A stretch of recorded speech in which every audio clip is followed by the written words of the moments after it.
Nous, ce qu'on veut voir, c'est des batailles sur la lourde histoire de France, des films sur grand écran avec des milliers de figurants qui se mettent sur la tronche pour glorifier notre lourde histoire, la lourde histoire de France.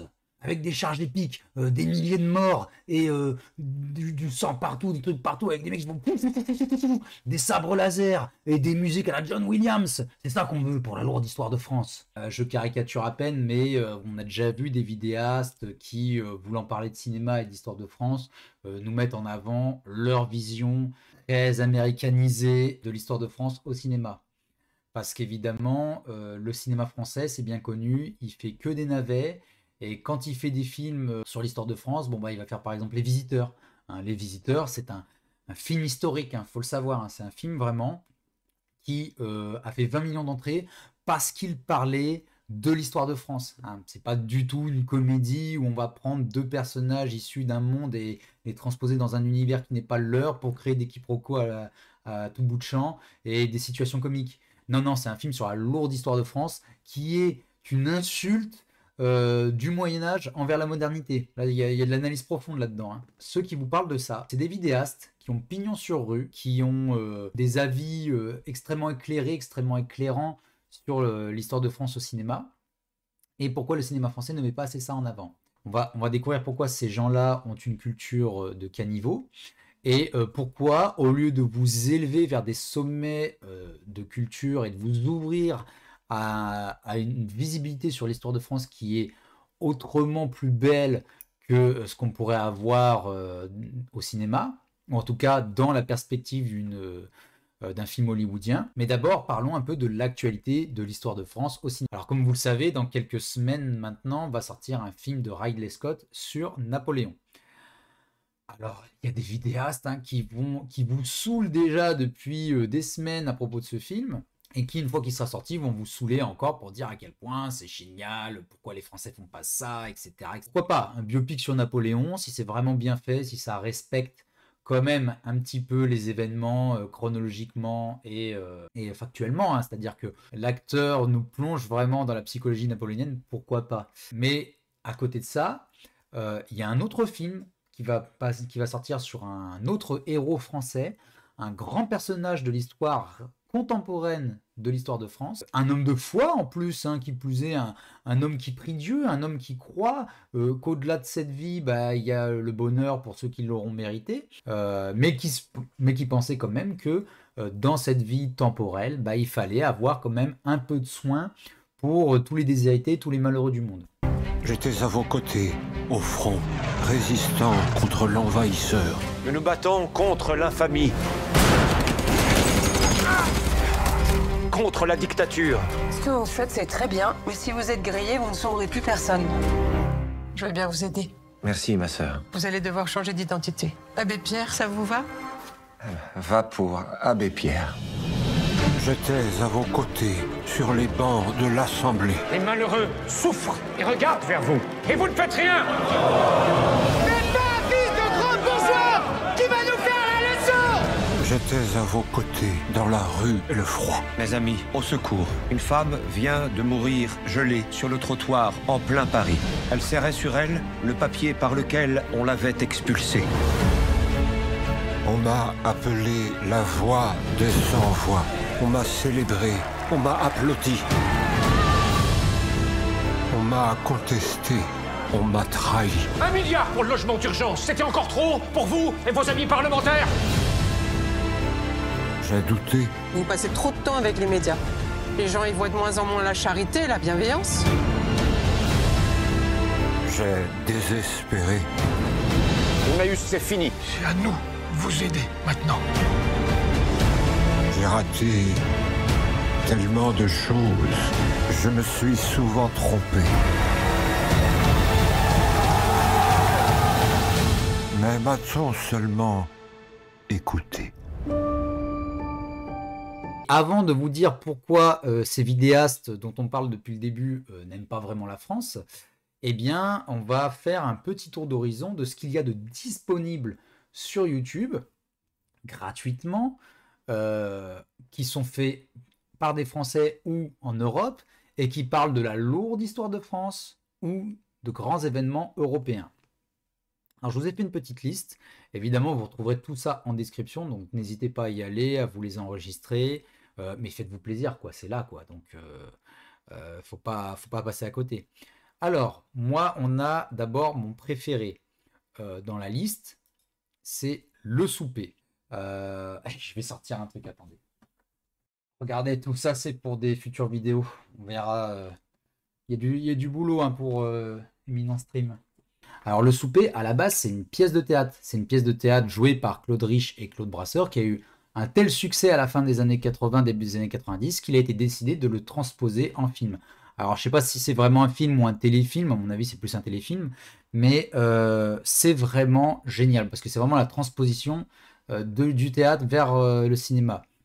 Et j'ai eu la chance de tomber sur ce livre qui est en fait la retranscription de l'ensemble des textes de la pièce de théâtre et donc du film. Et je vous laisserai découvrir le film, mais pour vous donner une idée de l'interprétation. Ce 7 juillet 1815, à minuit, la France est à qui la voudra, et jamais son gouvernement ne fut plus provisoire. Je sais que vous le présidez, monsieur Fouché. Mais que présidez-vous, en fait? Un troupeau de parlementaires hébétés, encore sous le choc de Waterloo. Que surgisse demain un homme résolu, et ils se coucheront. Le voilà le danger. Un nouveau Bonaparte issu du peuple, et dont l'autorité se nourrira de la faiblesse du pays. J'estime plus prudent de nous donner nous-mêmes un maître que nous connaissons, et qui aura besoin de nous. Un maître dont vous présiderez le conseil, encore une fois. Mais cette fois avec vous près de moi, Excellence. Un voisinage dangereux. Et qui vous permettra de ne pas me perdre de vue. Vous me surveillerez, Fouché. Vous me surveillerez de près. Vous verrez, ce sera très intéressant. J'ai un projet. J'en suis très curieux. M'appuyant sur les Jacobins, je dissous le gouvernement et forme un pouvoir communal et de salut public où se retrouveront tous les républicains. Des conventionnels repentis au-dessus de l'Empire. Vous verrez, ça fera beaucoup de gens. Rien que des Parisiens. Paris n'est pas la France. Du 93, Paris donne le ton et la province suivra. Mes agents me l'assurent. Elle n'a aucune raison de ne pas faire confiance à une république assagie, égalitaire. Une république espérée en secret par tout le pays. Et que je lui prépare avec soin depuis des mois.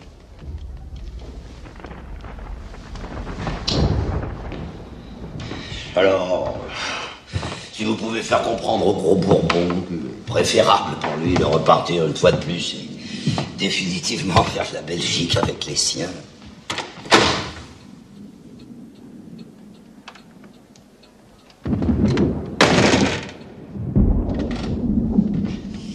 Il va de soi que je me ferai un devoir de vous confier les relations extérieures à mon côté dans mon gouvernement. Vous êtes sérieux, Fouché?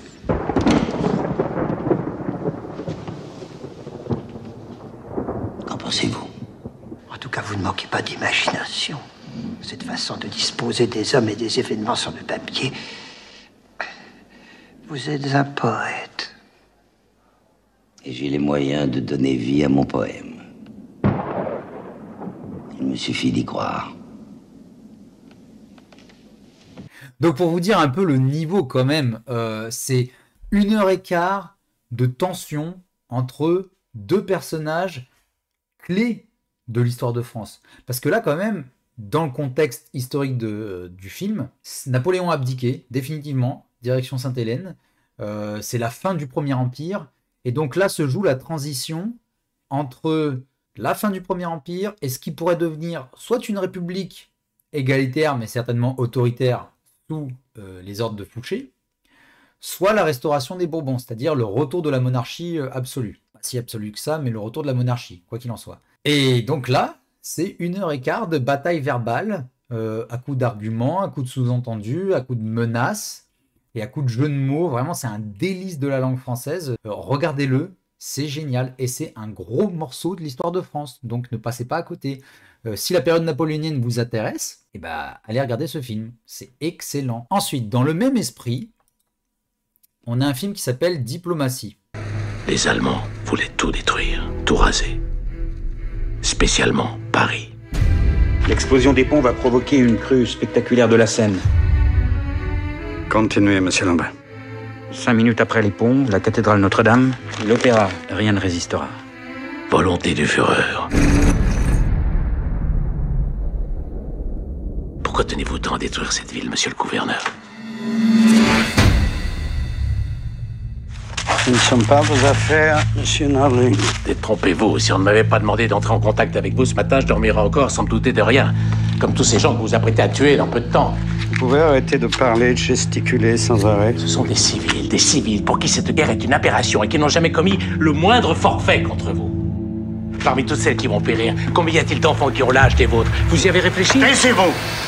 Donc vous voyez, ça, pour ceux qui connaissent un peu les événements qui se sont déroulés à Paris au moment de la Libération, le film Diplomatie, ça retrace le dialogue entre le gouverneur militaire nazi von Choltitz, qui était le gouverneur militaire de Paris, et André Dussolier, qui joue le rôle d'un ambassadeur, il me semble, suédois ou norvégien, je ne sais plus, je ne suis plus trop sûr, qui donc discutait avec le gouverneur militaire pour l'extorquer à ne pas détruire Paris, parce qu'évidemment, si les Alliés reprenaient la ville, Hitler voulait faire une sorte de politique de la terre brûlée, et donc voulait détruire Paris et ses monuments pour ralentir l'avancée des Alliés. Et donc, ce film-là retrace le dialogue, je ne sais pas s'il est réel ou s'il est imagé, le dialogue entre von Choltitz et l'ambassadeur qui l'a convaincu de ne pas activer les explosifs qui étaient déjà en place apparemment. C'est dire si les mecs avaient pris les devants. Mais c'est pareil, c'est 1h15 d'un film de pur argument contre argument, de pure voilà, de diplomatie. C'est un échange de dialogue. Et on n'a pas besoin de charges épiques ou de grandes batailles sanglantes pour honorer l'histoire de France. Ces événements-là, ces discussions-là, elles sont aussi importantes que des batailles entières. D'ailleurs, des batailles entières ont dépendu à se lancer ou à s'éviter à travers des conversations comme ça. Des événements culturels à connaître et grâce auxquels le cinéma français rend hommage de temps en temps. Donc, ce film-là, il n'est pas sur YouTube malheureusement, mais si vous tombez dessus, n'hésitez pas à le visionner. Ensuite, on a un troisième truc qui est pas mal. Là, c'est encore un film complet. On retrouve notre ami Claude Rich. Et là, ce sera avec Pierre Arditi parmi les principaux acteurs.